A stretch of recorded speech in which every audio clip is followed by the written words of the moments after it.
day once again, grade 12. Today we're going to focus on how people respond to the environment, that is through the endocrine system. So the lesson will be presented by Ms. Endocrine, which is me. I'm going to focus on the first part of the lesson where I'm going to explain what is meant by the term endocrine system as well as identifying the hormones of each gland. Later, Ms. Enminer is going to talk about the locations and functions of each hormone, and then Ms. Tizwane is going to focus on the negative feedback mechanism. Lastly, Mr. Exon Temple is going to focus on the disorders of the endocrine system.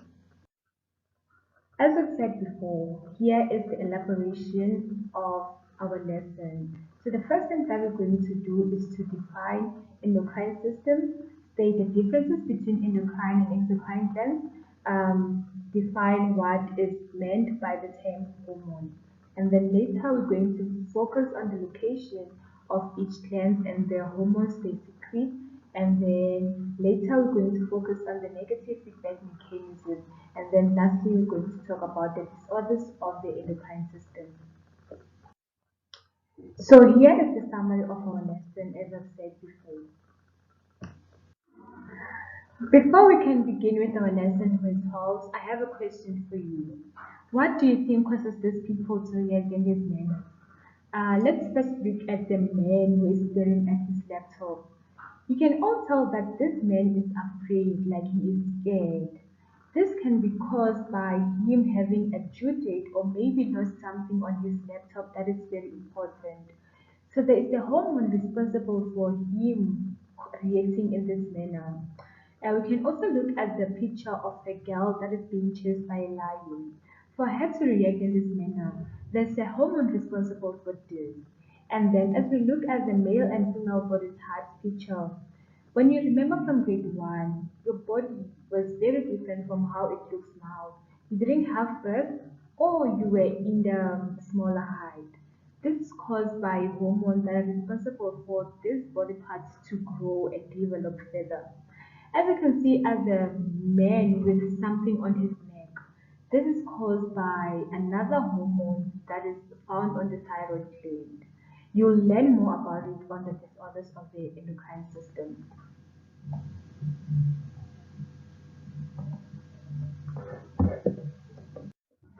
So, what is meant by the term endocrine system?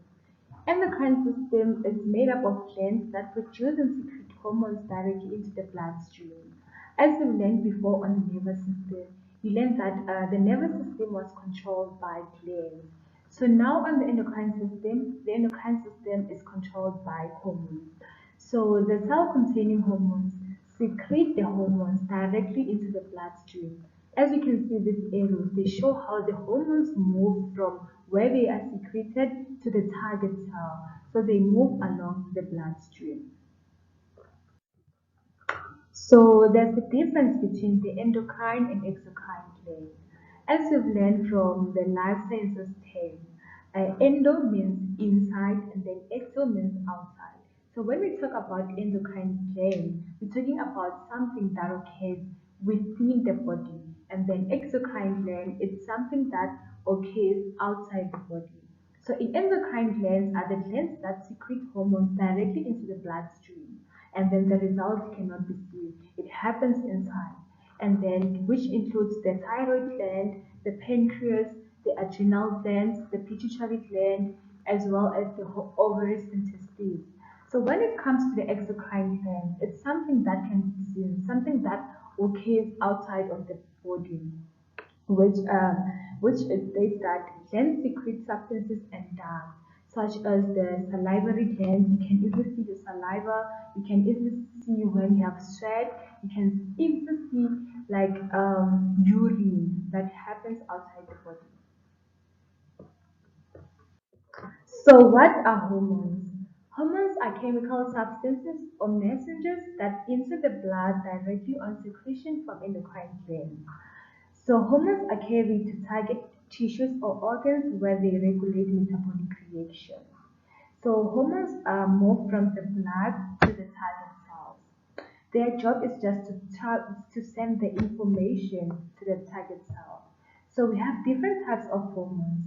We have hormones of the pituitary gland, we have hormones of the hypothalamus, hormones of the adrenal gland, hormones of the thyroid gland, hormones of the stomach, hormones of the testes, as well as hormones of the ovaries.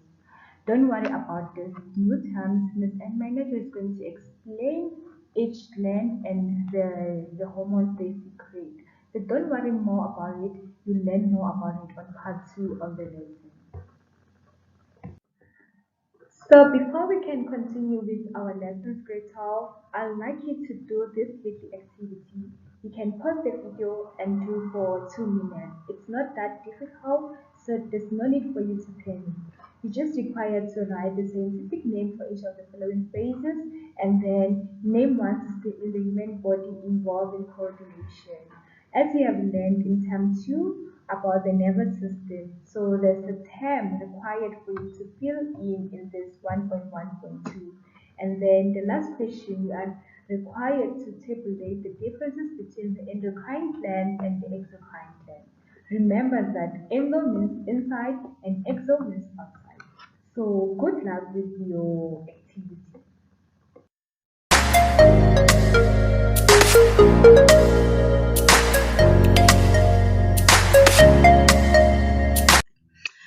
Welcome back, girls. This is part 2 of your presentation.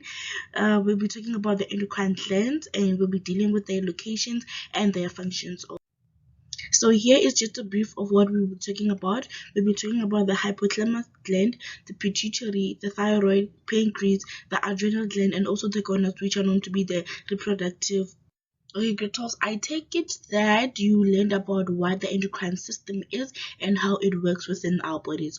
So now, what is the endocrine gland? Okay, the endocrine gland refers to the gland that pour the secretion directly into the bloodstream, meaning that they don't pour the secretions into any duct, but into the bloodstream and then directed to the target organ. Okay, Gretos, the first gland that we'll be talking about it is the hypothalamus gland. What is the hypothalamus gland? Okay, the hypothalamus gland, it is part of the brain that acts as an endocrine gland and secretes hormones that either stimulate or inhibit the release of hormones from the pituitary gland, meaning that it controls the secretions of the pituitary gland. And then where is it located? It is located at the base of the brain, below the cerebrum of the brain, which I guess you learned about in the nervous system.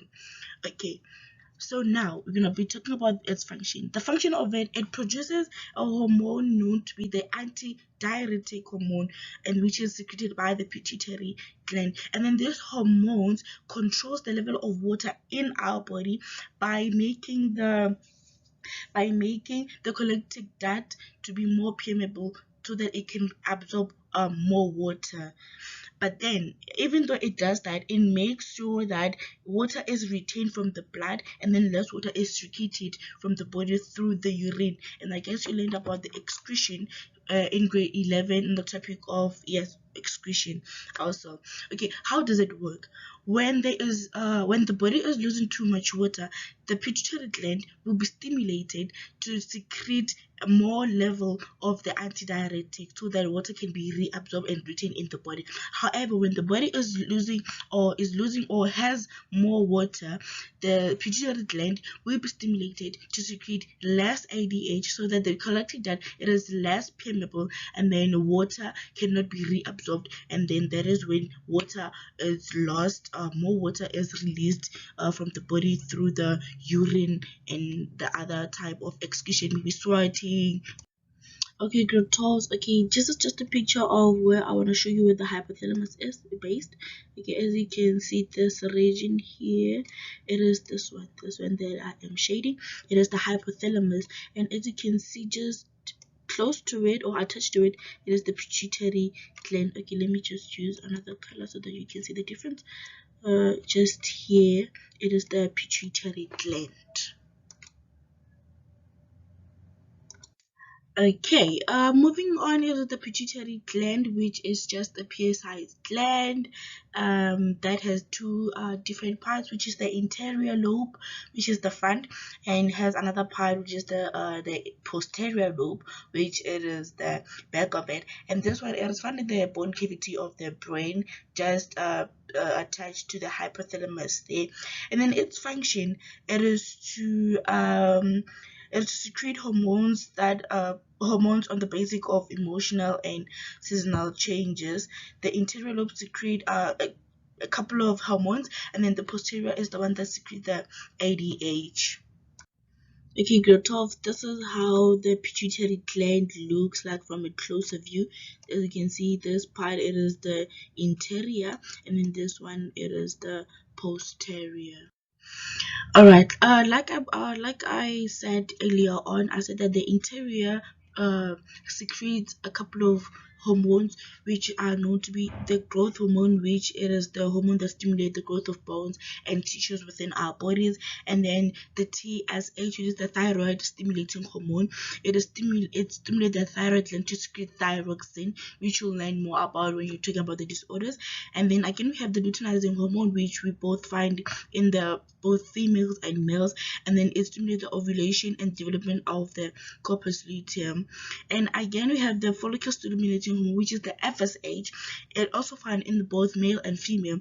In males it stimulates it stimulates the production of sperm, and then in females it stimulate the development of the follicle and the development of the follicle in the ovaries. And again, the last gland that it secrete is the prolactin, which this one it is activated for the production of milk for breastfeeding mothers. This woman is the one that causes them to have milk in their bodies. Moving on, we'll be talking about the thyroid gland, which it is just an endocrine gland in the front of your neck, on both sides of your on neck, on your trachea. So this one it is located below the larynxine of either of your neck, and then the function of it secretes a hormone that controls the metabolism in our body, meaning that each and every reaction that occurs within our body is controlled by the hormone that it secretes, which it is known to be the thyroxine. And again, it affects the growth and functioning of the heart and also the nervous system. And then this one, if it is secreted in more amount, it can cause disorders, which we'll be learning about in the last part of the presentation. Okay, crystals, like I said about its function, this is your larynx, and then this it is your thyroid gland. As you can see, it is below the larynx, and then you find it on both sides of the trachea. So yeah, this is how it is situated in our body.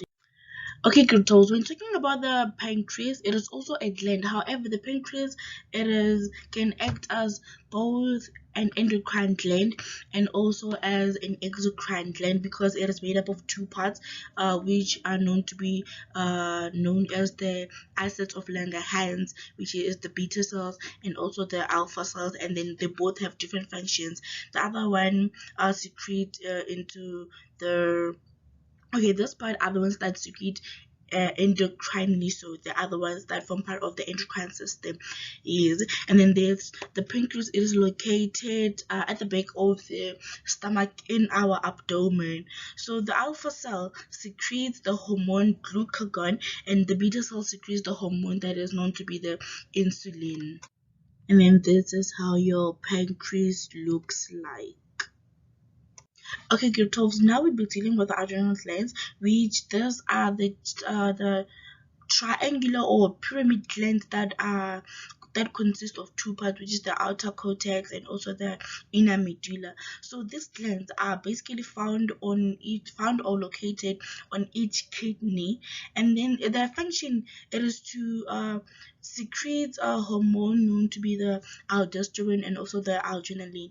But the function of the aldosterone is to maintain the balance of salt within our body, but then, however, particularly the sodium ions, and then also works with the ADH together to make sure the balance of the water in the body it is on a very perfect scale.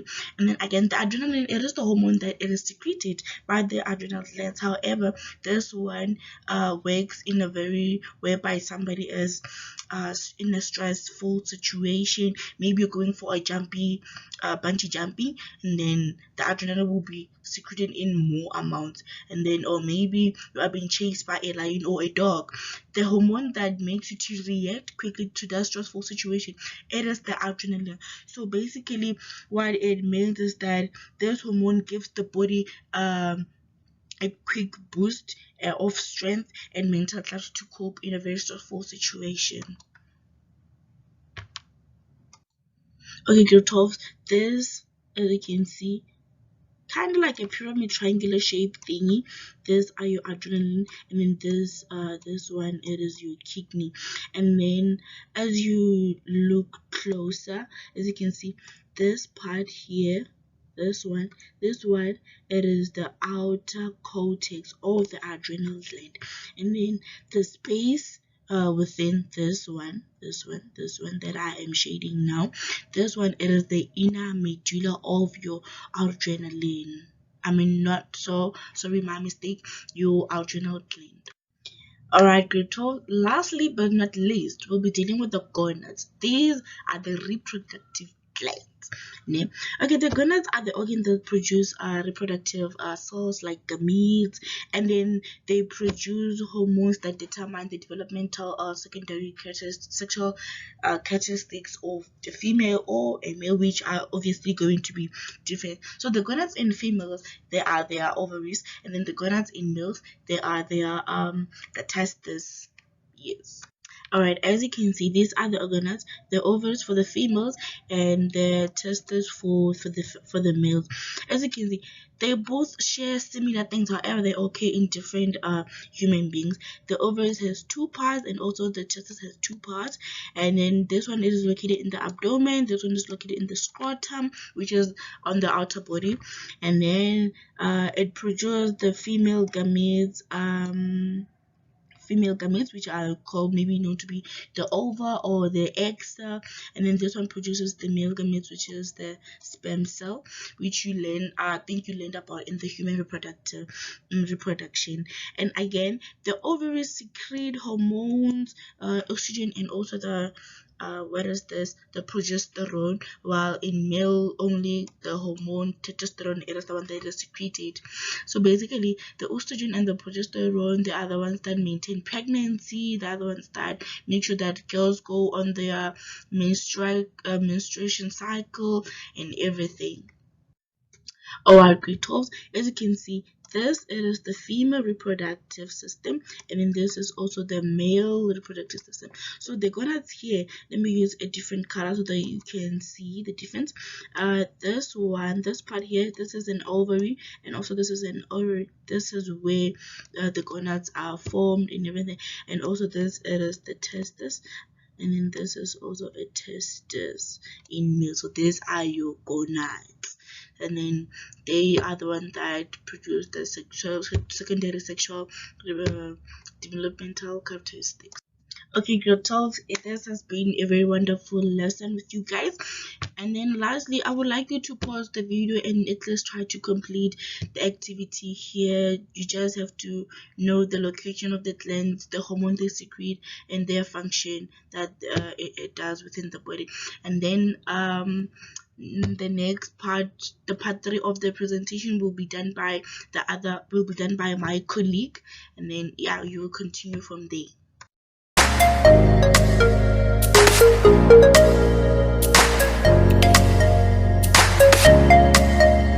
Good day, learners. My name is Tepiso Zwane. I'll be teaching you the third part of the lesson, which is the negative feedback mechanism. Negative feedback mechanism maintains homeostasis. I'm sure you've heard of the word homeostasis in your lower grade. I'm going to refresh your mind in case you have forgotten. Homeostasis is a process of maintaining a constant internal environment within the body. The internal environment in the body include the tissue, fluid, and the blood. The homeostasis enables the body to function efficiently despite changes in the external or internal environment. We are now going to look at negative feedback mechanisms which operate in the body to detect changes or imbalances in the internal environment and to restore balance. Meaning that negative feedback mechanism happens in this way. An imbalance is detected. A control center is then stimulated. A control center responds. A message is sent to target organs. The target organ will then respond. It opposes imbalances so that it becomes restored. The negative feedback mechanism include the regulation of thyroxine and the regulation of glucose in the human body. We will now look at thyroxine and glucose. Thyroxine, which is involved in which is secreted in the thyroid gland, and also we're going to look at the pituitary gland, which releases TSH since they are both involved.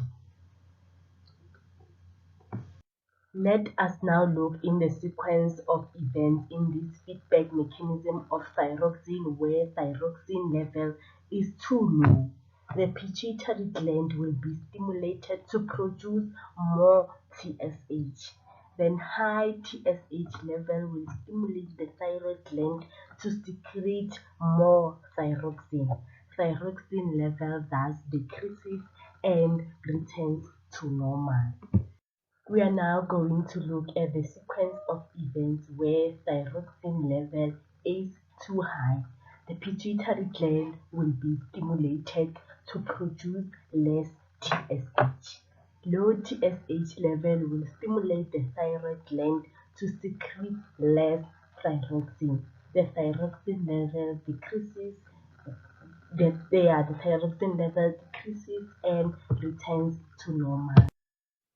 As I explained earlier on that we'll be looking at glucose and thyroxine. Now we are going to look at the sequence of glucose in the negative feedback mechanism when the blood sugar is too high. The pancreas is stimulated to secrete insulin into the blood, which travels in the blood to the liver, where it stimulates the conversion of excess glucose to glycogen, which is then stored. The glucose level decreases and returns to normal. And then now we are going to look at the glucose level in the blood where it is too low. The pancreas is stimulated to secrete the glucagon into the blood, which it travels in the blood to the liver, where it stimulates the conversion of stored glycogen to glucose. The glucose level in the blood now increases and returns to normal. We may have a situation where someone is growing miraculously taller or even grows faster. It may be because the thyroxine level is too low, forcing the pituitary gland to produce more TSH. Then on that note, I have prepared an activity for you guys to do on the glucose level, which will show if you were listening to me. And then after that, you will have to do an essay on what we have covered so far.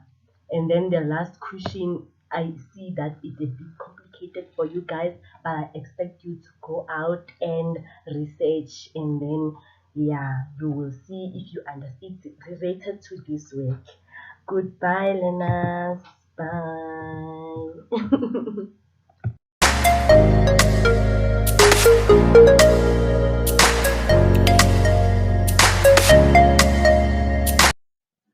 Be greeted, my lovely great house. I'm Mr. Mtembu, and I'll be taking you over on the last part of your lesson which is all about the disorders of the endocrine system. I'm pretty much sure you've had an amazing lesson with your previous teachers exploring the endocrine system and its hormones.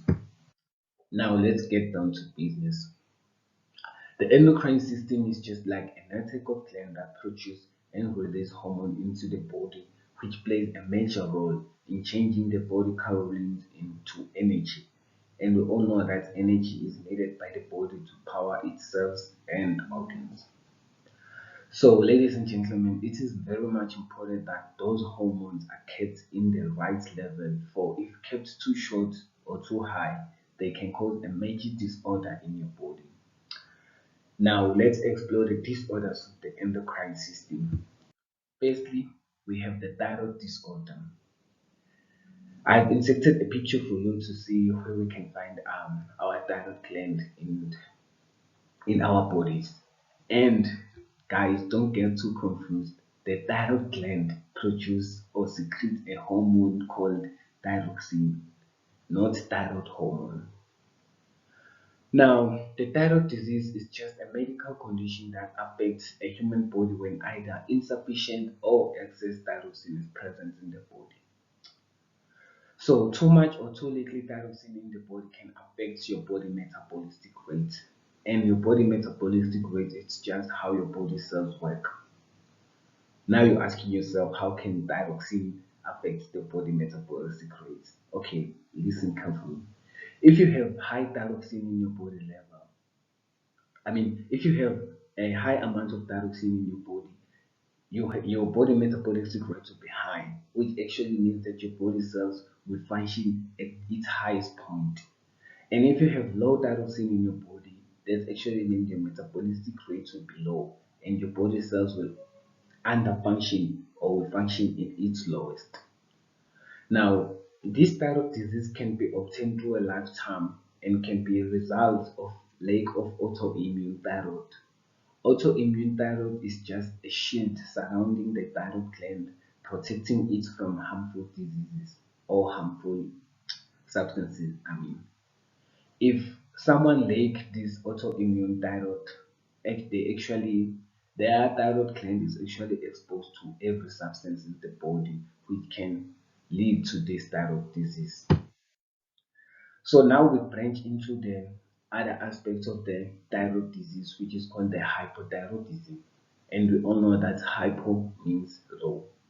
So hypothyroidism occurs when the body or the thyroid gland secretes or under secretes a thyroxine in the body. So under secretion of thyroxine in the body by the thyroid gland leads to hypothyroidism. As you can see in the picture, there's a human suffering from hypothyroidism, and the other pictures show a normal thyroid gland and an enlarged thyroid gland, which is also a symptom of hypothyroidism. So this disorder can lead to symptoms which is called anxiety and memory loss, which is also known as Alzheimer. We all know that Alzheimer is a medical condition when a person cannot store information in their body cells for too long. And then we look at the other aspect of the thyroid disease, which is also known as the hyperthyroidism. As we all know that hyper means high. So oversecretion of thyroid gland will lead to a person suffer from hyperthyroidism, and we all know that hyper means high. As you can see in the pictures that there is a healthy human and a human suffering from hyperthyroidism. So this disorder can lead to symptoms such as a racing heart and mood swings. But I want you to note this: not everyone suffering from mood swings have hyperthyroidism. It can be either some other psychological disorders or etc. Both of these conditions, the hyperthyroidism and the hypothyroidism, can be acquired by the organism from birth, which is rare because every infant before being born they are diagnosed through a process called cognitive thyroid diagnosis. Thanks to technology, now infants can be checked whether they have this disorder or not before being born. So the thyroid disorder have other effects in the body, such as heart problems, gouty, which is also known as the swollen thyroid gland or an enlarged thyroid gland. And the main cure for this disorder is to eat a healthy diet or take anti-thyroid medication or go for a surgery. But guys, the very much sure or the very much prescribed cure for this disorder is to eat a healthy diet. So eat a healthy diet to avoid being in such conditions. And now we explore the other disorder of the endocrine system, which is known as diabetes. And I'm pretty much sure you've heard about this term anyway, because I mean, your grandmothers and grandfathers suffer from diabetes. So let's explore diabetes. Diabetes is a chronic heart disease that affects how your body turns food into energy. So this disorder occurs when your body has problem in moving glucose throughout its cells. And there are only two hormones involved in this disorder, which is insulin and glucagon.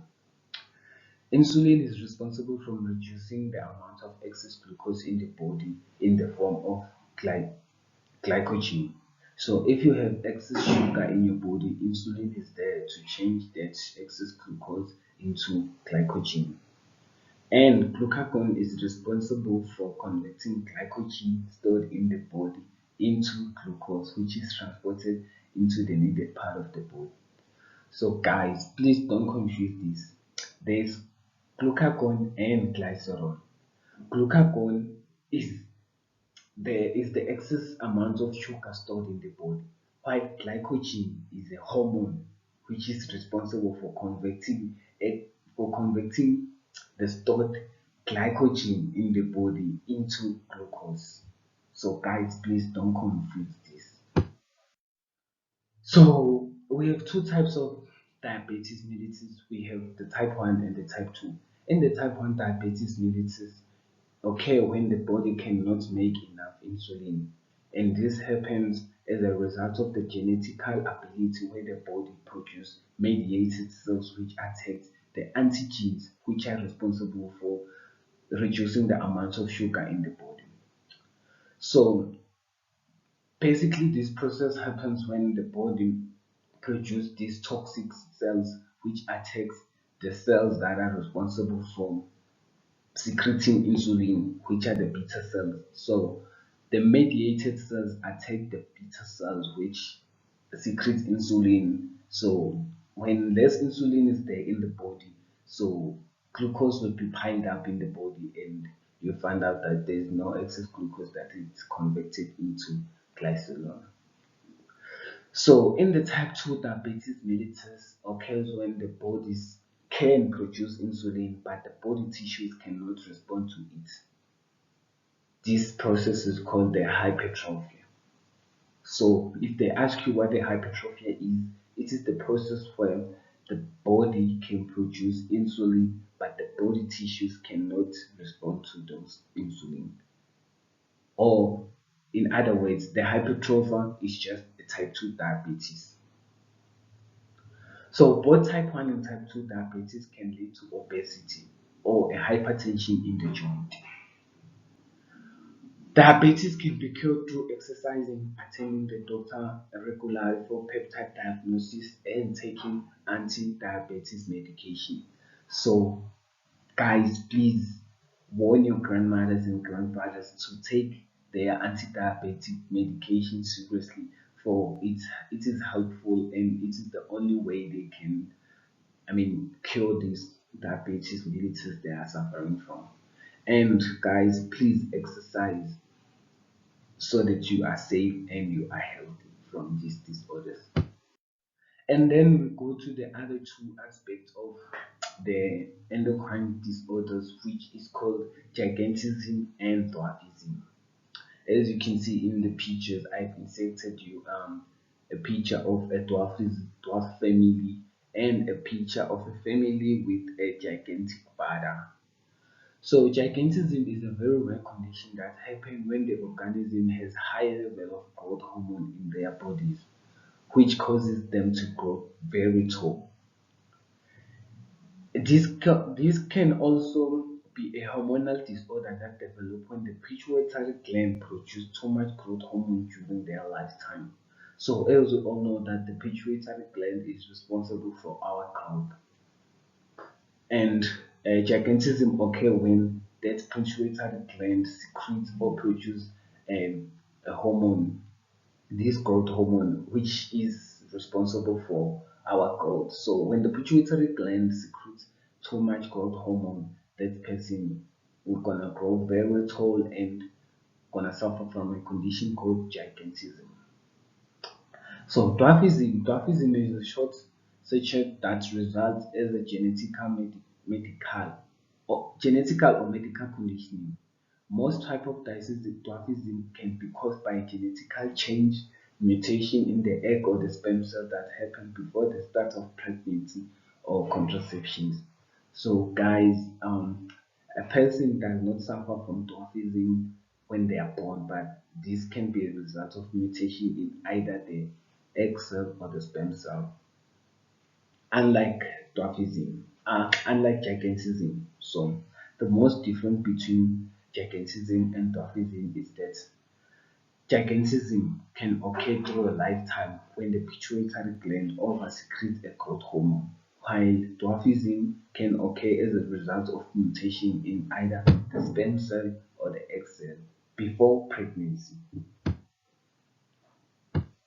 So, ladies and gentlemen, we've come to the end of our lesson, and this is the reference list.